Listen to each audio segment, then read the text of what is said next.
Hello guys, today in this video I'm going to show you how to create this sick texture transition effect. I use this in loads of my videos. I'm kind of known for that grungy style at the moment. But first of all, head over to my website and pick up the Grunge texture pack. This is the pack I use for all my texture transition effects. I also have a bundle as well with loads of other textures, and there's some examples down below as well. So make sure you head over to my website and pick that up.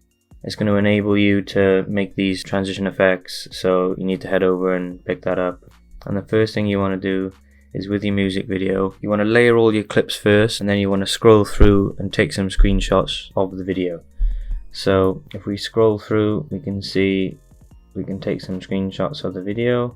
So how we're going to take some screenshot is we're going to come down here to the little camera, click it, rename, call it test, and then we can press browse and we can save it wherever we want on our computer. I already have mine saved. So now we've got our screenshots into Photoshop. We're going to edit our screenshots to make them textured and have that more of a grunge look. So we're going to come over to the right hand side where the layers are, and we're going to convert this to a smart object. Head up to filter, camera raw filter, and then this menu should pop up. We're then going to scroll down to basic and then to texture, and we're going to increase this by quite a lot. So let's go 85 for texture, and then the clarity we want to bring up really high as well, so maybe 75 on the clarity, and the dehaze we're going to bring up to around 24, and we're just going to knock down some vibrance a little bit. So instantly, there we go, we have a really textured effect already.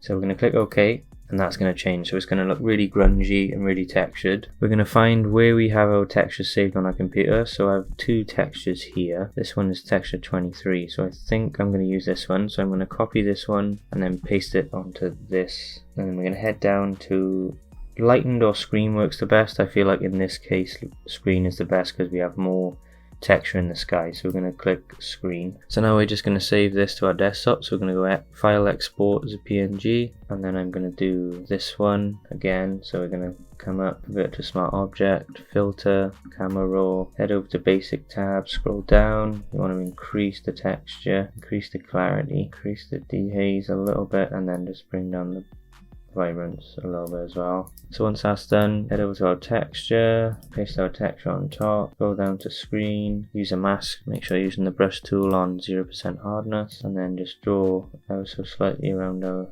artist so the focus is really on him, like so. So it looks really nice. He's popping out from the background. It looks like you've cut him out. So we're going to file, export. So that's everything done in Photoshop. We want to head over to Premiere Pro and import our photos, and then what we're going to do is we're going to find where we want to use the transition, like where we want to start the transition. So you want to start here on our arrow keys, 1, 2, 3 frames across, and make a cut. And again we're going to go 1, 2, 3. Again on our last image, we're going to drag it above, 1, 2, 3. Should look like a little pyramid basically.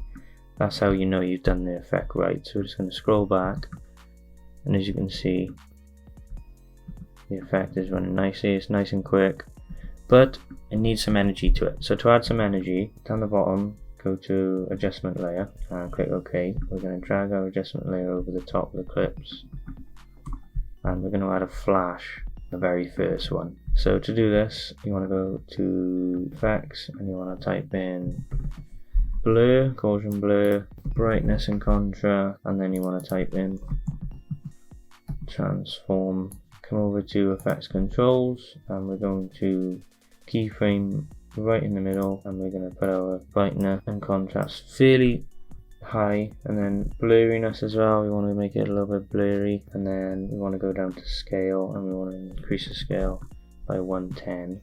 We're going to come back to the start of the adjustment layer, and we're going to press the arrow key to reset all of the keyframes we've set, so it should be normal. And then we're going to scroll shortly after, and we're going to keyframe again, and we're then going to reset keyframes again, and we're going to keep the scale on 110. So as you can see here, we've got a little flash, and then we're just going to press option, and we're just going to duplicate that layer, and then come to the end of the clip, highlight all your keyframes, and then highlight into the middle, drag these keyframes back to the start. So then it should look something like this, and I'm just going to take that transform off our last one. So there we go guys, that's how to do the transition effect. It's really simple, really easy to do, and to add it a bit more character you can add some sound effects in as well, so you can line your sound effects up. Like a nice transition. So this is the final look. Super simple to do.